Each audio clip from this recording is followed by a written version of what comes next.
بسم اللہ الرحمن الرحیم۔ معزز خواتین حضرات، السلام علیکم ورحمۃ اللہ وبرکاتہ۔ کیا انگلیوں کی دیت ایک دوسرے سے مختلف ہے؟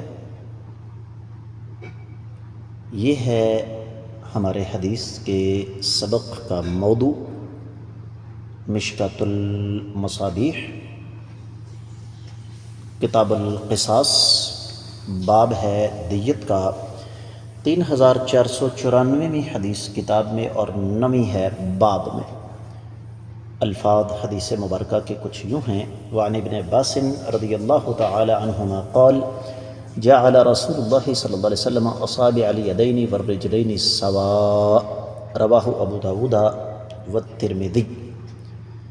معزز خواتین و حضرات، آپ نے سماعت فرمایا، یہ روایت سنن ابی داؤد اور سنن ترمذی میں ہے۔ تفصیلی حوالہ میں آپ کی خدمت میں رکھنے لگا ہوں۔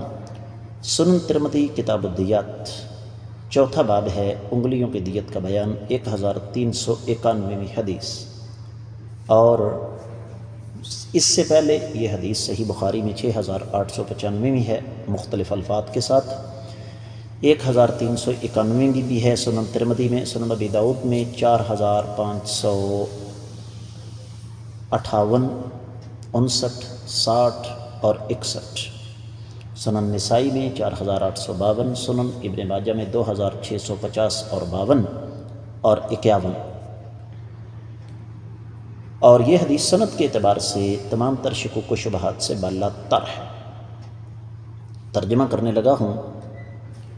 سیدنا عبداللہ بن عباس رضی اللہ تعالیٰ عنہما سے روایت ہے کہ کائنات کے امام صلی اللہ علیہ وآلہ وسلم نے ہاتھوں اور پاؤں کی انگلیوں کو برابر قرار دیا۔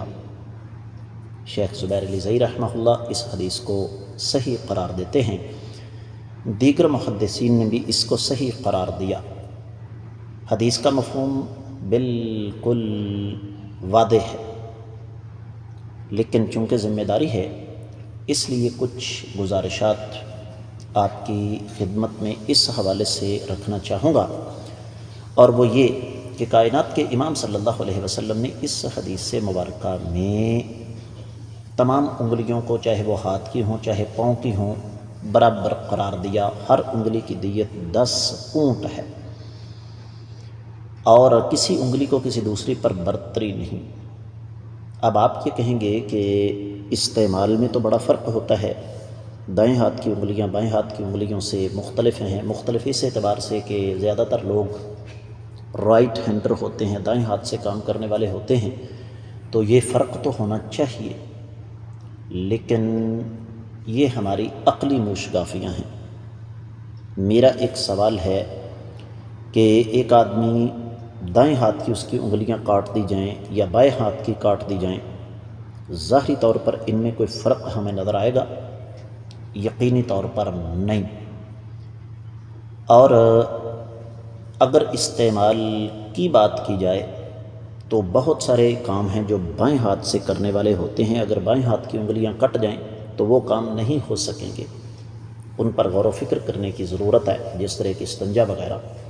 بالکل اسی طرح پاؤں کی انگلیوں کا معاملہ ہے، تو اس لیے اللہ کے رسول صلی اللہ علیہ وسلم نے تمام انگلیوں کی دیت برابر قرار دی۔ میں امید کرتا ہوں کہ یہ حدیث آپ کو اچھی طرح سمجھ آ گئی ہوگی۔ اس کے ساتھ ہی آج کے سبق سے اجازت دیجیے۔ السلام علیکم ورحمۃ اللہ وبرکاتہ۔